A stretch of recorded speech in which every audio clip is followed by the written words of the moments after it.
ایک بڑا اہم سوال آپ کی خدمت میں رکھ رہا ہوں. آپ کیونکہ یونیورسٹی سے تعلق رکھتے ہیں اور نوجوان طلبہ طالبات آپ کے زیر سایہ پڑھتے ہیں، تو یہ سوال اس طرح کا ہے ڈاکٹر صاحب قبلہ کہ ہماری نوجوان نسل کو بہت زیادہ کنفیوز کرتا ہے، اور کنفیوژن پھیلانے والے پھر اس میں بہت حصہ ڈالتے ہیں کہ اللہ کے ولیوں کے مزارات پر جانا کیسے ہے، حاضری کیسے دینی ہے، اس کا شرعی طریقہ کیا ہے، اور اس میں سے کون کون سے ایسے کام ہیں جو غیر شرعی امور میں شمار ہوتے ہیں. اس کا میں پریسائزلی اور کوئکلی آپ سے آنسر چاہتا ہوں. جی صفدر بھائی، دیکھیے پہلی بات تو ہمیں یہ یاد رکھنی ہے کہ اللہ کے جو نیک بندے ہیں وہ ظاہری حیات کے ساتھ ہوں تو پھر بھی ان کے ماحول میں برکت ہوتی ہے. درست ہے.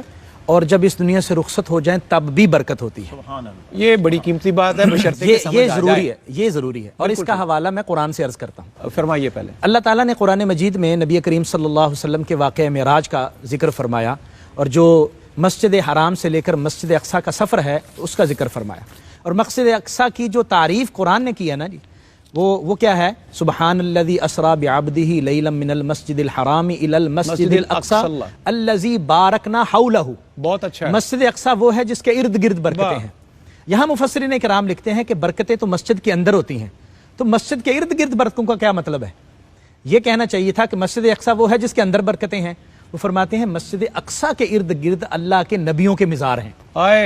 اس وجہ سے فرمایا کہ مسجد کے اندر برکت کے ہونے میں تو اختلاف کوئی نہیں کرے گا. بالکل صحیح. وہ تو اللہ کا گھر ہے، اس میں تو کوئی شک نہیں، برکت ہے ہی. لیکن ارد گرد کی جو برکتیں ہیں اس کا مطلب ہے کہ اللہ کے نیک بندوں کی قبریں بھی اللہ کے برکتوں کا اور انوار تجلیات کا محور ہوتی ہیں. بالکل درست. اس لیے جب ہم اس ماحول میں جاتے ہیں تو ہم برکتیں کشید کر رہے ہوتے ہیں اور برکتیں وصول کر رہے ہوتے ہیں.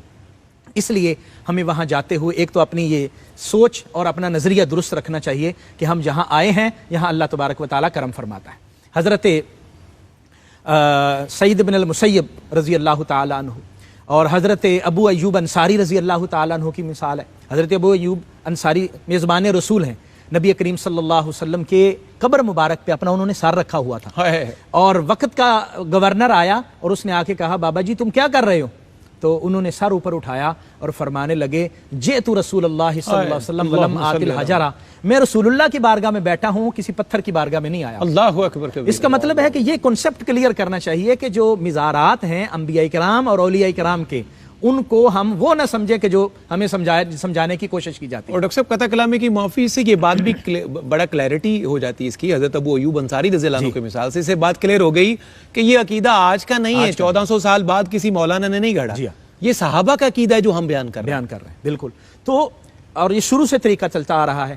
حضرت امام شافعی رحمۃ اللہ علیہ ایک فقہ امام ہیں، اور وہ فرماتے ہیں باقاعدہ طور پر کتابوں میں موجود ہے کہ میں امام اعظم ابو حنیفہ کے مزار پہ حاضر ہوتا ہوں. ماشاءاللہ. مجھے جب بھی کوئی مسئلہ آتا ہے امام اعظم ابو حنیفہ کے مزار پہ حاضر ہوتا ہوں، 2 رکعت نفل پڑھتا ہوں، ان کو ایصال ثواب کرتا ہوں، ان کے وسیلے سے اللہ کی بارگاہ میں دعا مانگتا ہوں، اللہ تعالیٰ میری مشکل کو دور فرما دیتا ہے. یعنی یہ بڑا آسان اچھا سلیس طریقہ بیان. میں صحابی کی مثال دی ہے اور پھر امام فقہ کی مثال دی ہے. بہت اچھا. اور اسی طرح آپ اولیاء کرام کا طرز عمل دیکھتے رہیں. اولیاء کرام ہمیشہ بزرگوں کے مزار پر حاضر ہوتے ہیں اور حاضر ہو کر ان کے وسیلے سے اللہ کی بارگاہ میں دعا مانگتے ہیں.